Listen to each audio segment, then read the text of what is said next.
السلام علیکم معزز ناظرین، پیارے دوستوں، بہنوں، بھائیوں اور بزرگوں، میں حافظ صفدر نواز ایڈوکیٹ آپ کو اپنے اسلامی چینل کے اندر خوش آمدید کہتا ہوں۔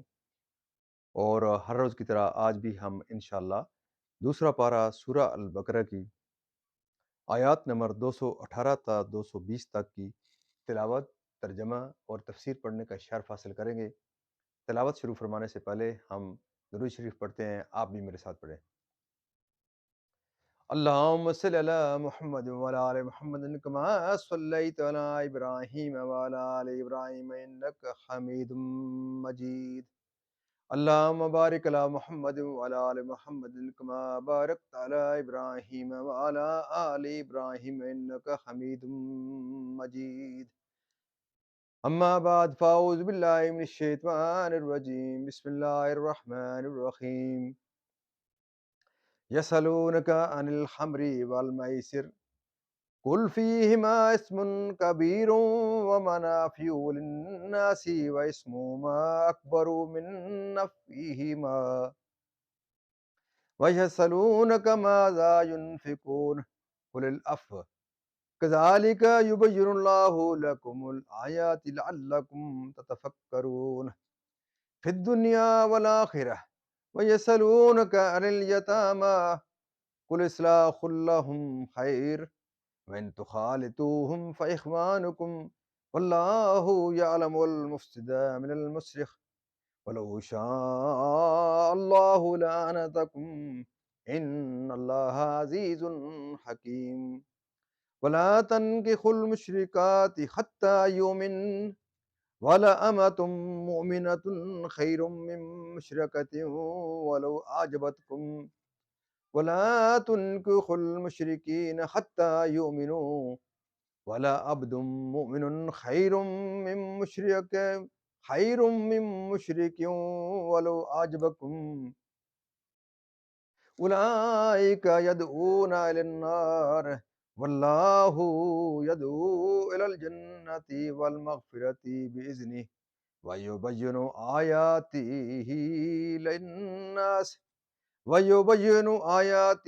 للناس لعلهم يتذكرون صدق اللہ العظیم۔ ترجمہ: تم سے شراب اور جوئے کا حکم پوچھتے ہیں، تم فرما دو کہ ان دونوں میں بڑا گناہ ہے اور لوگوں کے کچھ دنیاوی نفع بھی، اور ان کا گناہ ان کے نفع سے بڑا ہے۔ تم سے پوچھتے ہیں کیا خرچ کریں، تم فرماؤ جو فاضل بچے۔ اسی طرح اللہ تم سے آیتیں بیان فرماتا ہے کہ کہیں تم دنیا اور آخرت کے کام سوچ کر کرو۔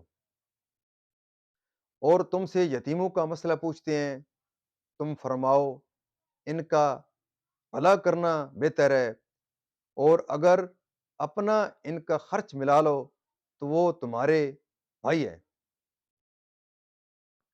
اور خدا خوب جانتا ہے بگاڑنے والے کو سنوارنے والے سے، اور اللہ چاہتا ہے تو تمہیں مشقت میں ڈالتا، اور اللہ چاہتا تو تمہیں مشقت میں ڈالتا۔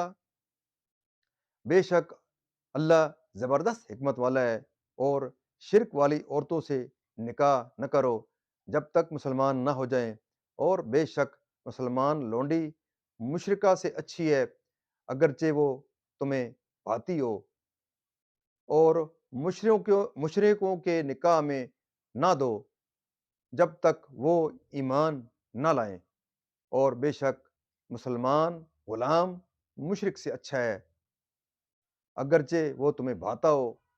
وہ دوزخ کی طرف بلاتے ہیں، اور اللہ جنت اور بخشش کی طرف بلاتا ہے اپنے حکم سے، اور اپنی آیتیں لوگوں کے لیے بیان کرتا ہے کہ کہیں وہ نصیحت مانے، یہاں تک اس کی ترجمہ تمام ہوتا ہے۔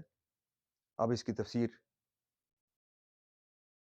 شان نزول: عبداللہ بن حجش کی سرکردگی میں جو مجاہدین بھیجے گئے تھے، ان کی نسبت بعض لوگوں نے کہا کہ چونکہ انہیں خبر نہ تھی کہ یہ دن رجب کا ہے، اس لیے اس روز قتال کرنا گناہ تو نہ ہوا، لیکن بھی اس کا کچھ ثواب بھی نہ ملے گا۔ اس پر یہ آیت نازل ہوئی اور بتایا گیا کہ ان کا یہ عمل جہاد مقبول ہے اور اس پر انہیں امیدوار رحمت الہی رہنا چاہیے، اور یہ امید قطعاً پوری ہوگی۔ مسئلہ یرجونا سے ظاہر ہوا کہ عمل سے اجر واجب نہیں ہوتا بلکہ ثواب دینا محض فضل الہی ہے۔ حضرت علی مرتضیٰ رضی اللہ تعالیٰ عنہ نے فرمایا کہ اگر شراب کا ایک قطرہ کنویں میں گر جائے، پھر اس جگہ منارہ بنایا جائے تو میں اس پر اذان نہ کہوں، اور اگر دریا میں شراب کا قطرہ پڑے، پھر دریا خشک ہو اور وہاں گھاس پیدا ہو، اس میں اپنے جانوروں کو نہ چراؤں، سبحان اللہ، گناہ سے کس قدر نفرت ہے۔ رزقنا اللہ تعالی اتباعم، شراب 3 ہجری میں غزوہ احزاب سے چند روز بعد حرام کی گئی۔ اس سے قبل یہ بتایا گیا تھا کہ جوئے اور شراب کا گناہ ان کے نفع سے زیادہ ہے۔ نفع تو یہی ہے کہ شراب سے کچھ سرور پیدا ہوتا ہے یا اس کی خرید و فروخت سے تجارتی فائدہ ہوتا ہے، اور جوئے میں کبھی مفت کا مال ہاتھ آتا ہے، اور گناہوں اور مفسدوں کا کیا شمار، عقل کا زوال، غیرت و حمیت کا زوال، عبادات سے محرومی، لوگوں سے عداوتیں، سب کی نظر میں خوار ہونا، دولت و مال کی ایجاد۔ ایک روایت میں ہے کہ جبرائیل امین نے حضور پر نور سید عالم صلی اللہ علیہ وسلم کے حضور میں عرض کیا کہ اللہ تعالیٰ کو جعفر طیار کی 4 خصلتیں پسند ہیں۔ حضور صلی اللہ علیہ وسلم نے حضرت جعفر رضی اللہ تعالیٰ عنہ سے دریافت فرمایا، انہوں نے عرض کیا کہ ایک تو یہ ہے کہ میں نے شراب کبھی نہیں پی، یعنی حکم حرمت سے پہلے بھی اور اس کے بعد۔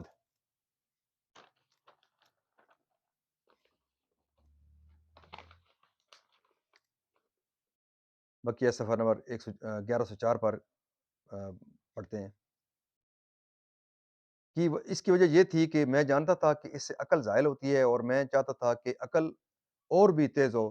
دوسری خصلت یہ ہے کہ زمانہ جاہلیت میں بھی میں نے کبھی بت کی پوجا نہیں کی، کیونکہ میں جانتا تھا کہ یہ پتھر ہے، نہ نفع دے سکے گا نہ ضرر۔ تیسری خصلت یہ ہے کہ کبھی میں زنا میں مبتلا نہ ہوگا کہ اس کو بے غیرتی سمجھتا تھا۔ چوتھی خصلت یہ ہے کہ میں نے کبھی جھوٹ نہیں بولا، کیونکہ میں اس کو کمینہ پن خیال کرتا تھا۔ مسئلہ شطرنج، تاش وغیرہ ہار جیت کے کھیل اور جن پر بازی لگائی جائے سب جوئے میں داخل اور حرام ہے۔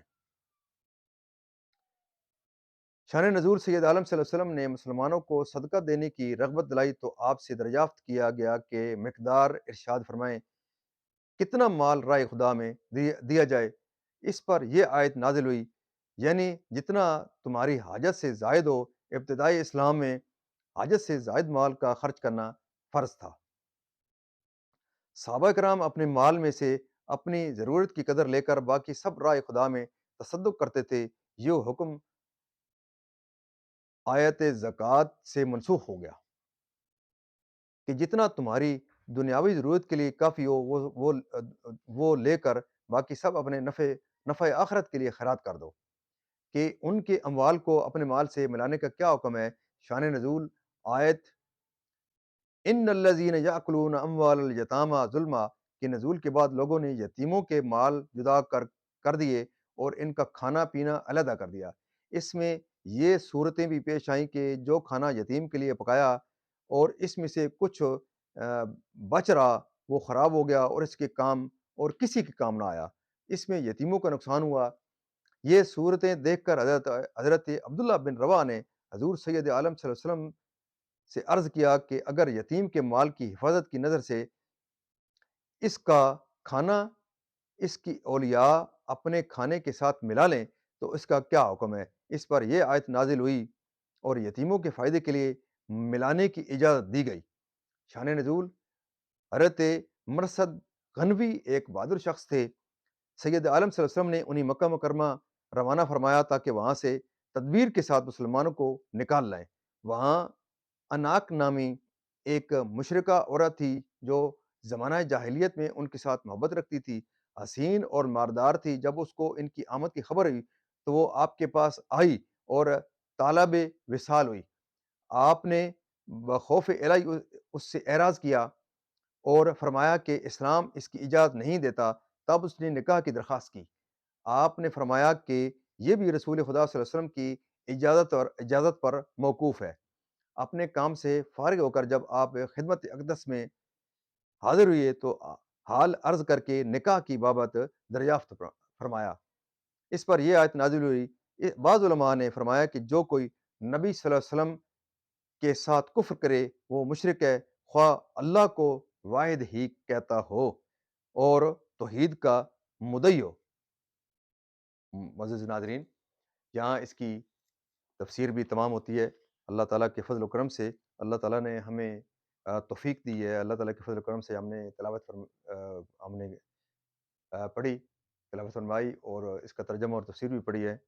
اللہ تعالیٰ اس کلام مقدس کے صدقے میرے اور آپ کے تمام صغیرہ و کبیرہ گناہوں کو معاف فرمائے، اور اللہ تعالیٰ اس کلام مقدس کے صدقے حضور پاک صلی اللہ علیہ وسلم کی ذات بابرکات کے صدقے اللہ تعالیٰ میرے اور آپ کے ہر قسم کی پریشانی دور فرمائے۔ اللہ تعالیٰ تمام بیماروں کو شفائے کاملہ عطا فرمائے۔ اللہ تعالیٰ تمام بیماروں کو شفائے کاملہ اور عطا فرمائے، اور تمام مرحومین کو جنت الفردوس میں اعلیٰ و بالا مقام عطا فرمائے۔ میں اپنے تمام دوستوں سے یہ درخواست کروں گا کہ اس مقدس کلام کے پیغام کو پھیلانے میں آپ ضرور میری مدد کیا کریں۔ آپ میری مدد کیا کریں گے کہ اس چینل کی سبسکرائب کے اندر اور اس کو پھیلانے کے اندر زیادہ سے زیادہ لوگوں تک پہنچانے میں آپ ضرور میرے ساتھ تعاون کریں، اور بھی دوستوں کو اس چینل کو دیکھنے اور اس جیسی جو اور دینی کام جو کر رہے ہیں، دینی پروگرام پیش کر رہے ہیں، ان کو ضرور لوگوں کو ترغیب دیں کہ اس قسم کے پروگرام دیکھیں، نہ کہ لوگ فضولیات قسم کی جو انٹرٹینمنٹ کے جو پروگرام چل رہے ہیں سوشل میڈیا کے اوپر، ان کی طرف لوگ متوجہ ہوں۔ اللہ تعالیٰ آپ کا حامی و ناصر۔ میں آپ تمام لوگوں کے لیے دعا گو رہوں گا، اور آپ جاتے جاتے آپ ضرور میرے اس چینل کو لائک، شیئر اور سبسکرائب کریں تاکہ اور بھی دوست دیکھ سکیں اور استفادہ حاصل کر سکیں۔ آمین ثم آمین۔